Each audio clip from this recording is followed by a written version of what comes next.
Always welcome साथियों। Digital class हमेशा आपके साथ। इंजीनियरों, अपनी मशीन डिज़ाइन की सीरीज चल रही है।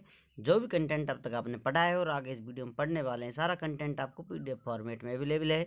जिस तरह से मैकेनिकल इंजीनियरिंग जनरल नॉलेज की सीरीज कंप्लीट अवेलेबल है। इन नोट्सों का इस्तेमाल आप SSC, RRB, state JEE, GATE, BTech, AMI के एग्जामिनेशन के लिए कर सकते हैं। मैकेनिकल इंजीनियरिंग की अन्य सीरीज, अन्य सब्जेक्टों की आप देखेंगे, आपको कंप्लीट अवेलेबल रहेंगी। और वीडियो डिस्क्रिप्शन चेक करें, वहाँ जाकर आपको कंप्लीट पीडीएफ फॉर्मेट मिल जाएगा, डाउनलोड कर सकते हैं। चलिए साथियों, शुरुआत करते हैं फटीग फेलर की। वीडियो की शुरुआत में टॉपिक आता है फटीग फेलर। हर किसी की ज़िंदगी में किसी ना किसी प्रकार से फेलर आते रहते हैं। उन्हें आप किस प्रकार से हैंडल करते हैं, वो आपकी पूरी लाइफ क्रिएट कर देते हैं। किस प्रकार का आपका एनवायरनमेंट रहेगा, क्या आपका फ्यूचर होगा। अब तक थ्योरीज ऑफ फेलर में जो हमने देखा था, जो टेंसाइल टेस्ट किए थे, इस प्रकार के कर्व बन रहे थे, इस प्रकार से फाइनल फेलर पॉइंट प्राप्त हो रहा था।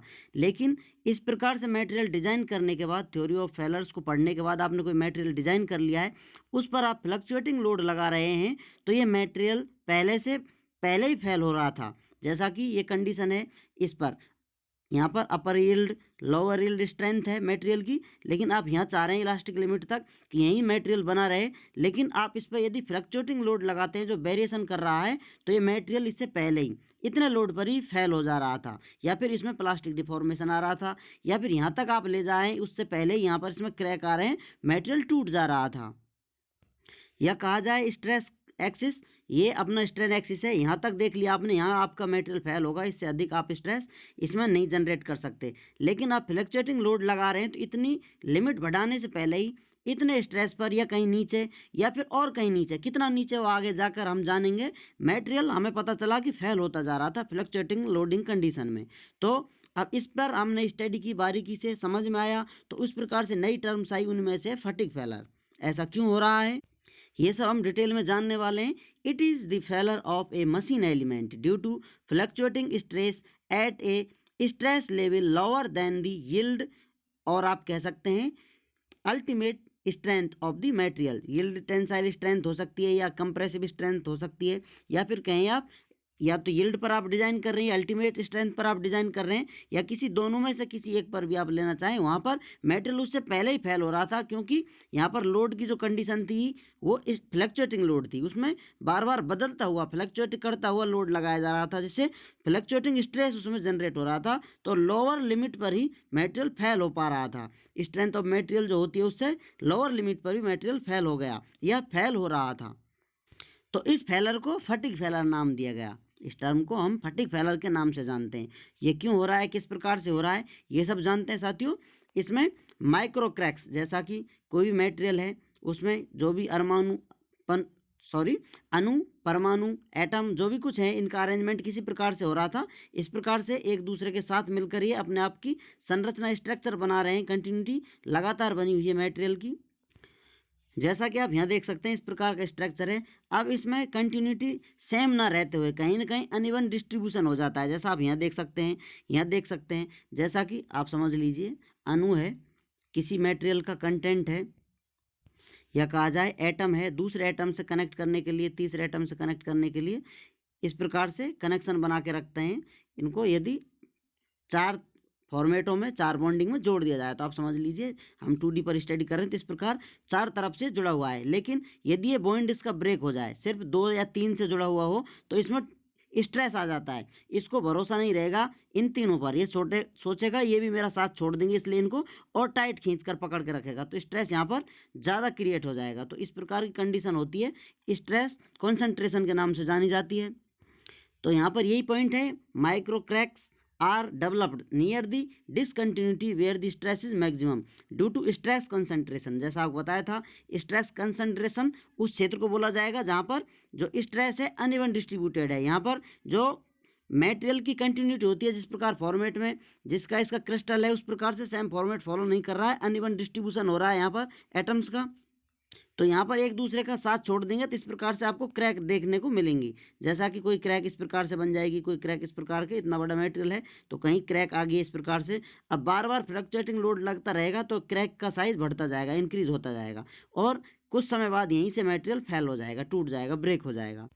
तो नेक्स्ट पॉइंट की तरफ आते हैं। Micro cracks are developed in the material. Micro cracks develop हो जाती हैं ड्यू टू स्ट्रेसेज। जो स्ट्रेसेज लग रहे हैं, जैसा आपको बताया था, यहाँ पर ठीक से इनकी बॉन्डिंग नहीं हो पा रही है, तो स्ट्रेस जनरेट हो जाते हैं, उसमें अपना आप तेज हो जाते हैं, उस जगह पर ज़्यादा हो जाते हैं। As the load is repeated, और लोड रिपीट होता रहता है, बार बार बढ़ता घटता रहता है, बदलता रहता है। द क्रैक्स इंक्रीजेज, जो क्रैक्स हैं वो बढ़ जाती हैं in size and during the final load cycle. जो लोड चलता रहता है उस टाइम पर, when the material is not able to support the load, जिस क्षण पर मटेरियल अब उस लोड को सपोर्ट नहीं कर पा रहा है, क्योंकि क्रैक बढ़ती जा रही है, इंक्रीज होती जाती है साइज में, तो ये बढ़ जाएंगी और ये लास्ट में आके फेल हो जाएगा। Not able to support the load, failure occur, तो वहाँ पर फेलर प्राप्त हो जाता है, फेलर घटित हो जाता है। चलिए साथियों, अब आते हैं न्यू टॉपिक पर, स्ट्रेस कंसंट्रेशन। जैसा अभी आपको बताया था, स्ट्रेस कंसंट्रेशन किस प्रकार का होता है, ये क्यों आता है, किस प्रकार से आता है, और इसे किस प्रकार से आप देख सकते हैं। Stress concentration is defined as the localization of high stresses due to irregularities present in the component and abrupt changes of the cross section। जैसा आपको बताया था साथियों, कोई मटेरियल है, इस प्रकार से बना हुआ है, अब इसमें डिसकंटिन्यूटी आ जाती है अरेंजमेंट में। जैसा कि इस प्रकार से अरेंजमेंट है, इसके एटम एक दूसरे का साथ दे रहे हैं, बिल्कुल गोल गोल राउंड राउंड घूमकर बना रहे हैं, लेकिन इनमें कहीं कोई कनेक्शन नहीं है, बॉन्ड ही नहीं है यहाँ पर। जैसा कि आप समझ लीजिए, इस प्रकार का कोई जानवर है, दूसरे जानवर से इस प्रकार से कनेक्टेड है, 4 बॉन्डों से इस प्रकार से। अब इसका कोई बॉन्ड ब्रेक हो जाए तो इसको अनकंफर्ट फील होगा, इसको लगेगा कि और भी लोग साथ छोड़ देंगे, जैसा आपको बताया था, तो इन एक दूसरे को और एक कस के पकड़ के रखेगा, बॉन्डिंग और तेज हो जाएगी, यहाँ पर स्ट्रेस और हाई जनरेट हो जाता है। ये स्ट्रेस कंसंट्रेशन होता है, जहाँ ये रीजन होता है छोटा सा। अब ये रीजन इतना बड़ा आपको बताया कहाँ होगा, सिर्फ जहाँ पर क्रैक नजर आ रही है आपको, इसको आप समझ सकते हैं, ये जूम किया गया है इसका, इस प्रकार का स्टेटस होगा इसका। जैसा यहाँ आप मटेरियल देख सकते हैं, इस पर लोड लग रहा है P, ये मैग्नीट्यूड शो कर रहे हैं आपको, एरो जो लगे हुए हैं साइडों में इनके, लेकिन अब यहाँ पर इसमें इरेगुलरिटी है, या कोई क्रैक है या होल हो सकता है। तो अब आप देखेंगे दोनों तरफ सेम स्ट्रेस आपको नजर आ रहा है, जो इस प्रकार से सिग्मा टी से हम एक्सप्रेस कर सकते हैं, ये P लोड दिखा रहा है। लेकिन यहाँ पर स्ट्रेस की इसकी कंडीशन अलग ही होगी, यहाँ पर ऑटोमेटिक मैक्सिमम स्ट्रेस लेवल तक स्ट्रेस में जनरेट हो रखे होंगे। तो इसको यहाँ से कट कर दिया जाए, क्रॉस सेक्शन देखा जाए, तो ये नज़ारा आपको देखने को मिलेगा।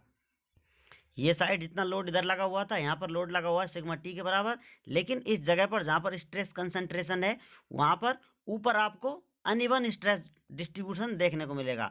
जो ये बिल्कुल किनोर पर हैं, यहाँ पर बाहर वाले जो बिल्कुल पास में इनका बॉन्ड टूटा हुआ है, क्रैक बनी हुई है, वहाँ पर स्ट्रेस मैक्सिमम होगा और धीरे धीरे कम होता हुआ आएगा। इस प्रकार से आप देखेंगे तो स्ट्रेस बढ़ता हुआ नजर आएगा, इसके पास मैक्सिमम स्ट्रेस पहुँच जाता है ऑटोमेटिक लेवल पर। अब इसमें आप लगातार लोड बदलते रहें तो सबसे पहले ब्रेक होने के चांस यहीं से होंगे, यही इंक्रीज हो जाएगी इसकी साइज है, जो होल बना हुआ है, क्रैक्स बने हुए हैं, बढ़ते चले जाएंगे और यहीं से मटेरियल फैल होना स्टार्ट हो जाएगा और आखिरकार फैल हो जाएगा, टूट जाएगा। पहले कुछ कारणों की वजह से यहाँ पर क्रैक आया और अब इस क्रैक की वजह से इसको दुनिया से जाना पड़ा, तो अब यही आगे गाना गाता हुआ जाएगा, धोखेबाज दुनिया लोगों को समझाता जाएगा कि यहाँ पर धोखेबाज बहुत हैं।